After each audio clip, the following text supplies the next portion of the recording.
നമസ്കാരം. Raf talks ഫുട്ബോളിലേക്ക് ഏവർക്കും സ്വാഗതം. സാബി അലോൺസോയുടെ മാജിക് തുടരുകയാണ്. ബയർ ലെവർക്യൂസന്റെ മാജിക് തുടരുകയാണ്. ബുണ്ടസ് ലീഗയിൽ ഇന്നലെ നടന്ന മത്സരത്തിൽ സ്റ്റുട്ട്ഗർട്ട് ആയിരുന്നു അവരുടെ എതിരാളികൾ. മത്സരത്തിന്റെ ആദ്യ പകുതിയിൽ ഗോൾ രഹിത സമനിലയായിരുന്നു. ഗോളുകൾ ഒന്നും പിറന്നിരുന്നില്ല. എന്നാൽ രണ്ടാം പകുതിയിൽ 47-ാമത്തെ മിനിറ്റിലും 57-ാമത്തെ മിനിറ്റിലും ഓരോ ഗോളുകൾ വീതം സ്റ്റുട്ട്ഗർട്ട് നേടുകയായിരുന്നു. ഇതോടുകൂടി ബയർ ലെവർക്യൂസൻ 2 ഗോളുകളുടെ തോൽവി അഭിമുഖീകരിച്ചു. പക്ഷേ 61-ാമത്തെ മിനിറ്റിൽ അഡ്ലിലൂടെ ബയർ ലെവർക്യൂസൻ തിരിച്ചടിച്ചു എന്നുള്ളതാണ്.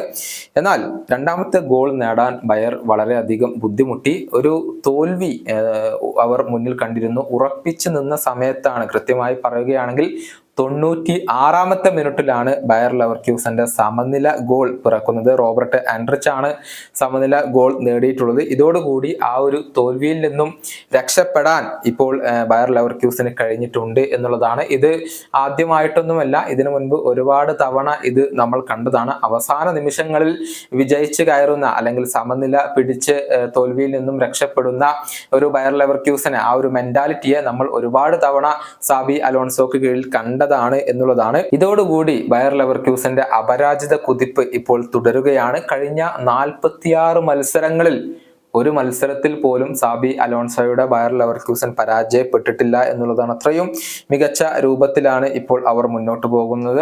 നമുക്കറിയാം, നേരത്തെ തന്നെ ബൂണ്ടസ് ലീഗ കിരീടം അവർ സ്വന്തമാക്കിയിട്ടുണ്ട്. നിലവിൽ 31 മത്സരങ്ങളിൽ നിന്ന് 81 പോയിന്റാണ് അവർ സ്വന്തമാക്കിയിട്ടുള്ളത്. 25 വിജയങ്ങൾ, 6 സമനിലകൾ. ഇങ്ങനെയാണ് കാര്യങ്ങൾ വരുന്നത്. ഒരു തോൽവി പോലും ഈ ബൂണ്ടസ് ലീഗയിൽ അവർക്ക് ഏറ്റുവാങ്ങേണ്ടി വന്നിട്ടില്ല എന്നുള്ളതാണ്. ഇതോടൊപ്പം തന്നെ മറ്റൊരു കാര്യം കൂടി ഇവിടെ എടുത്തു പറയേണ്ടതുണ്ട്. അതായത് 90 മിനിറ്റിന് ശേഷം സമനില ഗോൾ നേടുകയോ വിജയ ഗോൾ നേടുകയോ ചെയ്യുന്നത് ബയർ ലെവർക്യൂസൻ ചെയ്യുന്നത് ഇത് ആദ്യമായിട്ടല്ല, 10ാം തവണയാണ്. അത്രയും വലിയ ഒരു മെന്റാലിറ്റിയോട് കൂടിയാണ് സാബി അലോൺസോക്ക് കീഴിൽ ഇപ്പോൾ ബയർ ലെവർക്യൂസൻ കളിക്കുന്നത്. ഇപ്പോൾ എങ്ങനെയാണ് ഇത് സാധ്യമാകുന്നത് എന്നൊക്കെയാണ് പലരും ഇതിനെ വിശേഷിപ്പിച്ചിട്ടുള്ളത്. ഏതായാലും സാബി അലോൺസോയും അദ്ദേഹത്തിന്റെ ടീമും ഇപ്പോഴും ഫുട്ബോൾ ലോകത്തെ വിസ്മയിപ്പിച്ചു കൊണ്ടിരിക്കുകയാണ്. ഈ വീഡിയോയുടെ അവസാനിപ്പിക്കുന്നു. കൊണ്ടും കാണാം.